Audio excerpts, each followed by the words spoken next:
जय हिंद दोस्तों स्वागत है आपका आपके ही अपने YouTube चैनल फ्री एजुकेशन में। दोस्तों आज के इस वीडियो में हम आरबीआई यानी कि रिजर्व बैंक ऑफ इंडिया से बनने वाले सभी इम्पोर्टेंट क्वेश्चन को डिस्कस करेंगे और दोस्तों सभी क्वेश्चन को हम बिल्कुल डिटेल में विथ एक्स्ट्रा फैक्ट के साथ में डिस्कस करेंगे। तो चलिए दोस्तों बिना किसी देरी के शुरुआत कर लेते हैं नंबर फर्स्ट क्वेश्चन से। और पहला हमारा क्वेश्चन है, किस आयोग की सिफारिश पर आरबीआई की स्थापना की गई थी। दोस्तों आरबीआई की स्थापना जो है ये हिल्टन यंग कमीशन की सिफारिश पर करी गई थी। ठीक है, तो बी ऑप्शन सही हो जाएगा। और आरबीआई की स्थापना कब करी गई थी, तो 1 अप्रैल 1935 को आरबीआई की स्थापना करी गई थी हिल्टन यंग कमीशन आयोग की सिफारिश पर। ठीक है, ये तो हमने बात करी है कि किस आयोग की सिफारिश पर आरबीआई की स्थापना करी गई थी। हम बात कर रहे हैं कि आरबीआई की स्थापना किस अधिनियम यानी कि किस एक्ट के तहत करी गई थी। तो आरबीआई की जो स्थापना है ये आरबीआई एक्ट 1934 के तहत, ठीक है, आरबीआई एक्ट 1934 के तहत आरबीआई की स्थापना करी गई थी 1 अप्रैल 1935 को। ध्यान रखना 1935 को स्थापना करी गई थी, लेकिन एक्ट कौन सा था, तो आरबीआई एक्ट 1934 था। नेक्स्ट वन की हम बात करेंगे और नेक्स्ट हमारा क्वेश्चन है, आरबीआई का राष्ट्रीयकरण कब किया गया। दोस्तों आप लोग वीडियो को देखकर समझ पा रहे होंगे कि सभी क्वेश्चन इंपॉर्टेंट और अच्छे लेवल के क्वेश्चन हैं। ये क्वेश्चन कई बार रिपीट होते हैं। तो दोस्तों आरबीआई का जो राष्ट्रीयकरण है ये किया गया था 1 जनवरी 1949 को। कब? 1 जनवरी 1949 को आरबीआई का राष्ट्रीयकरण किया गया था। नेक्स्ट क्वेश्चन है, आरबीआई की स्थापना के समय कितनी अधिकृत पूंजी केंद्रीय बैंक के पास में थी। दोस्तों जिस समय आरबीआई की स्थापना करी गई उस समय केंद्रीय बैंक के पास में अधिकृत पूंजी कितनी थी, तो लगभग 5 करोड़ रुपए थी। नेक्स्ट वन की हम बात करेंगे, तो प्रारंभ में आरबीआई का मुख्यालय कहाँ स्थापित किया गया था। तो देखो दोस्तों जब आरबीआई की स्थापना होती है 1 अप्रैल 1935 को, उस समय आरबीआई का जो मुख्यालय था ये कहां पर था, कोलकाता में इसका मुख्यालय था। ठीक है, तो यहां से एक और क्वेश्चन पूछा जाता है कि कोलकाता से इसका मुख्यालय मुंबई कब ट्रांसफर किया गया। तो इसका मुख्यालय मुंबई ट्रांसफर किया गया 1937 में। कब? 1937 में इसका मुख्यालय जो है कोलकाता से मुंबई ट्रांसफर किया गया। और वर्तमान में आरबीआई का जो हेडक्वार्टर है, जो मुख्यालय है, ये कहां पर स्थित है, तो ये मुंबई में स्थित है। ठीक है, लेकिन जिस समय इसकी स्थापना की गई थी उस समय इसका जो हेडक्वार्टर है ये कोलकाता में ही स्थापित किया गया था। नेक्स्ट क्वेश्चन है, आरबीआई की कितनी ब्रांच हैं, यानी कि जो सब ऑफिस हैं वो कितनी है आरबीआई की। तो देखो दोस्तों, एक तो आरबीआई का केंद्रीय कार्यालय है, ठीक है, जहां पर गवर्नर बैठता है, और मैंने आपको अभी बताया है कि वो कहां पर स्थित है वर्तमान में, तो वो मुंबई में स्थित है। ठीक है, और 4 इसके सब ऑफिस हैं। ठीक है, 4 सब ऑफिस हैं। तो इसका पहला सब ऑफिस एक तो मुंबई में ही है, ठीक है, दूसरा इसका जो सब ऑफिस है वो कोलकाता में है, दिल्ली में है, ठीक है, और चेन्नई में है। तो 4 इसके सब ऑफिस यानी कि ब्रांच हैं। नेक्स्ट क्वेश्चन है, भारतीय रिजर्व बैंक की लेखा अवधि क्या है। दोस्तों आरबीआई की जो लेखा अवधि है ये क्या है, 1 जुलाई से 30 जून। ठीक है, 1 जुलाई से 30 जून जो है ये आरबीआई की लेखा अवधि है। अब यहां से 2-3 क्वेश्चन और आपके एग्जाम में पूछे जाते हैं। क्वेश्चन आपसे पूछा जाएगा कि भारत के वित्तीय वर्ष की अवधि क्या है, तो आप कहेंगे 1 अप्रैल से 31 मार्च जो है ये भारत के वित्तीय वर्ष की अवधि है। ओके, अब यहां से क्वेश्चन पूछा जाएगा कि भारत का एकमात्र और पहला राज्य कौन सा है जिसने अपना वित्तीय वर्ष जो है 1 जनवरी से 31 दिसंबर कर लिया है। दोस्तों उस राज्य का नाम है मध्य प्रदेश। मध्य प्रदेश भारत का पहला और अभी तक एकमात्र राज्य है जिसने अपना वित्तीय वर्ष चेंज किया, और इसका वित्तीय वर्ष जो है ये 1 जनवरी से 31 दिसंबर तक है। ठीक है, और मध्य प्रदेश ने ये अपना वित्तीय वर्ष चेंज कब किया, तो 2017 में किया। ठीक है, ये 3-4 बातें आपको याद रखना है, यहाँ से क्वेश्चन आपके एग्जाम में जनरेट हो जाते हैं। नेक्स्ट वन की हम बात करेंगे, तो आरबीआई के फर्स्ट गवर्नर कौन थे।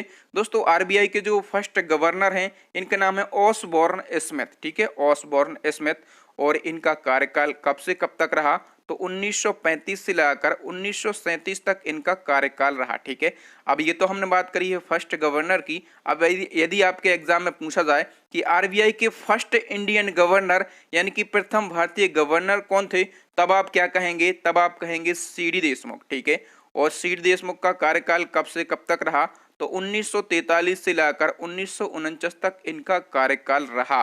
नेक्स्ट वन की हम बात करेंगे तो आरबीआई की पहली महिला उप गवर्नर यानी कि फर्स्ट लेडी डिप्टी गवर्नर कौन थी?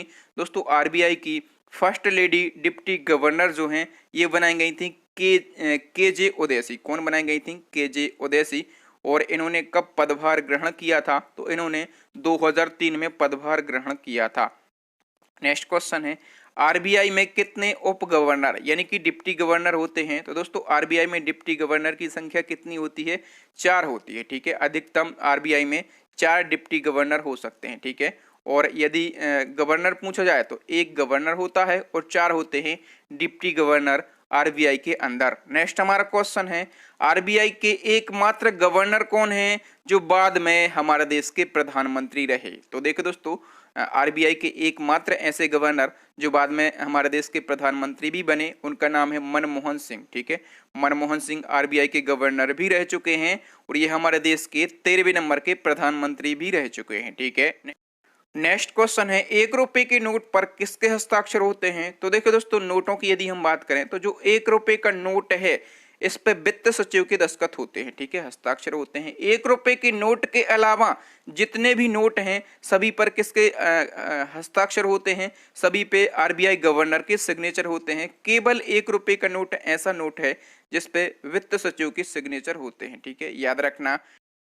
नेक्स्ट क्वेश्चन है रुपए के चिन्ह की रचना किसने की? तो दोस्तों आप लोग यहाँ पर देख पा रहे होंगे अपने देश की जो करेंसी है रुपया, इसका ये सिंबल है। ठीक है, और इस सिंबल की जो रचना है ये उदय कुमार ने करी। ओके, और यदि पूछा जाए आपके एग्जाम में कि उदय कुमार ने इसकी रचना कब करी तो आप कहेंगे 2010 में इसकी रचना करी। ठीक है, जिस प्रकार से अमेरिका की करेंसी डॉलर है। ठीक है, और डॉलर का इस प्रकार से सिंबल होता है उसी प्रकार से अपने देश की करेंसी रुपया है और ये रुपया का सिंबल है। ठीक है, इसके साथ में अपना देश भारत जो है ये 5वां ऐसा देश बन गया है जिसकी करेंसी की अलग पहचान है। जैसे जो डॉलर है उसका ये सिंबल है। ठीक है, इसी प्रकार से अपना देश भारत जो है ये 5वां ऐसा देश बना जिसकी करेंसी की अलग एक पहचान है।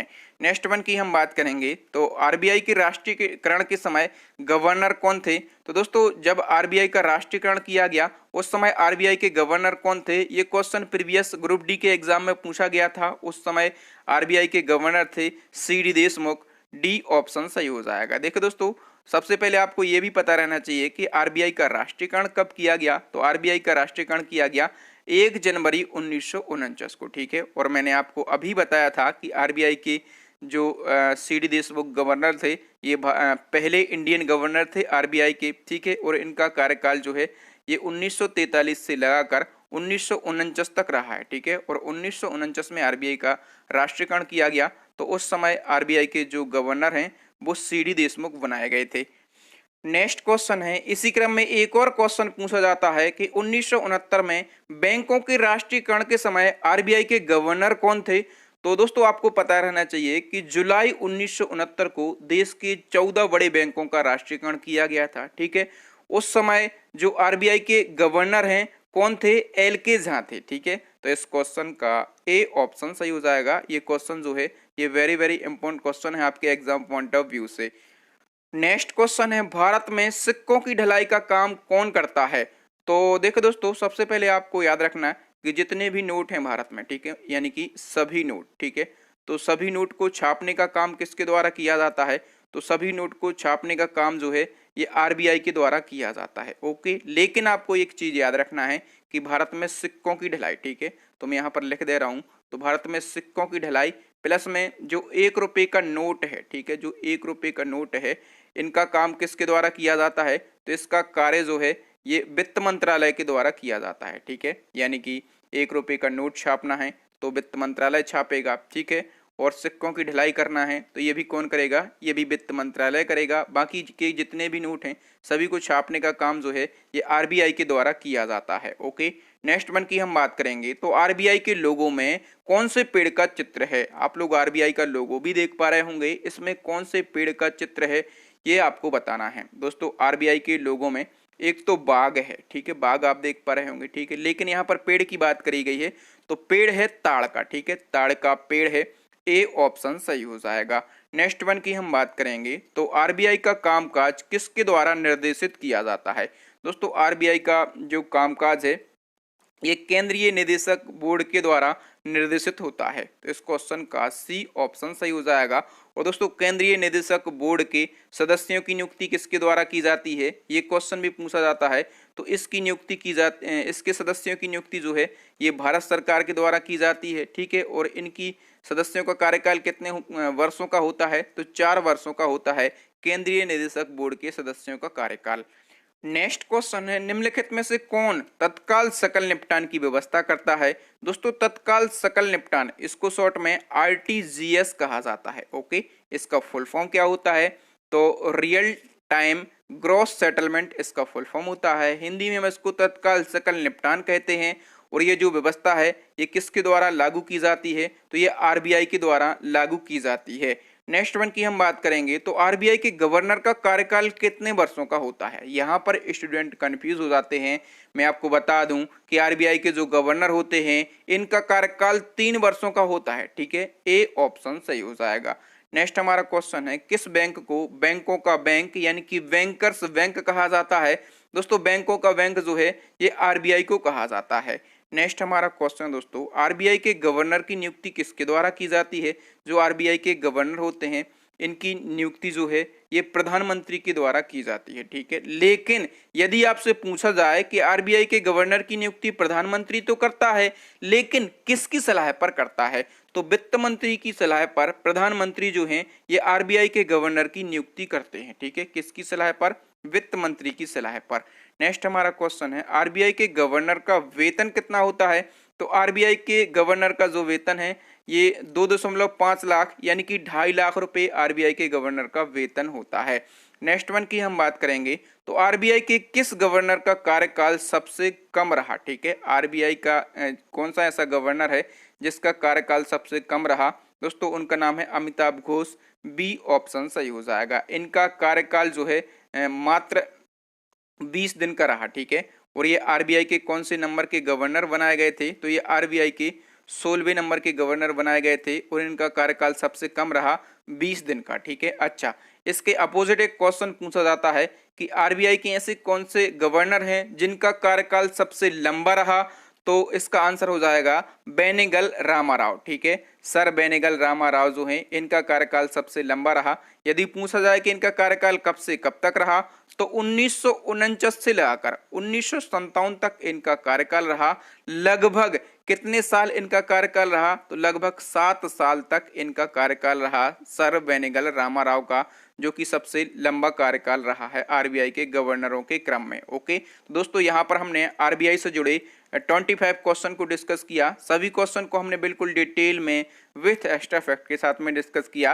दोस्तों यदि आपको डिटेल में करंट अफेयर्स पढ़ना है ना, तो हमारी चैनल की ई बुक लॉन्च हो गई है, ठीक है। आपको अपडेट ई बुक लॉन्च हो गई है हमारे चैनल के द्वारा। तो यदि आपको करंट अफेयर्स डिटेल में पढ़ना है तो डिस्क्रिप्शन में आपको लिंक मिल जाएगी हमारी ई बुक की, तो वहां से आप डाउनलोड करके स्टडी कर सकते हैं और अपने करंट अफेयर्स को आप और भी ज़्यादा मजबूत बना सकते हैं। अब नेक्स्ट एंड लास्ट क्वेश्चन है, आपके लिए चैलेंजिंग क्वेश्चन है। इसका आंसर आपको कमेंट सेक्शन में कमेंट करके बताना है, किसने 1857 की क्रांति को एक षड्यंत्र की संज्ञा दी, ठीक है। ये क्वेश्चन आपके लिए चैलेंजिंग क्वेश्चन है।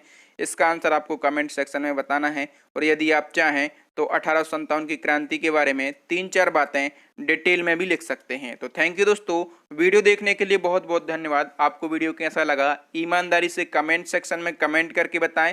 वीडियो अच्छा लगा हो तो वीडियो को लाइक करें। इस वीडियो को अपने दोस्तों के साथ में आपके व्हाट्सएप टेलीग्राम पर स्टडी से रिलेटेड जितने भी ग्रुप हो ना, सभी ग्रुपों में इस वीडियो को शेयर करें। जो न्यू स्टूडेंट हैं वो ऐसे ही स्टैटिक जी के टॉपिक वाइज देखने के लिए हमारे चैनल को सब्सक्राइब कर लें, साथ में बेल आइकन दबा लें, ताकि जब भी मैं कोई नया और किसी न्यू टॉपिक पर वीडियो डालूं तो उसका नोटिफिकेशन आपको मिल सके, आप हमारा वीडियो सबसे पहले देख सकें। दोस्तों इसी प्रकार से topic wise static GK current affairs science देखने के लिए हमारी प्लेलिस्ट को जरूर विजिट करें। प्लेलिस्ट की लिंक आपको यहाँ पर आई बटन में मिल जाएगी, या फिर नीचे डिस्क्रिप्शन में मिल जाएगी, या फिर मेरे प्यारे दोस्तों अभी आपको स्क्रीन के ऊपर 3 वेरी यूजफुल वीडियो दिख रहे होंगे, इन वीडियोस को जरूर देख लें। तो थैंक यू दोस्तों, राम राम दुआ सलाम। मिलते हैं नेक्स्ट वीडियो में किसी न्यू टॉपिक के साथ। तब तक के लिए जय हिंद, जय भारत, वंदे मातरम, भारत माता की जय।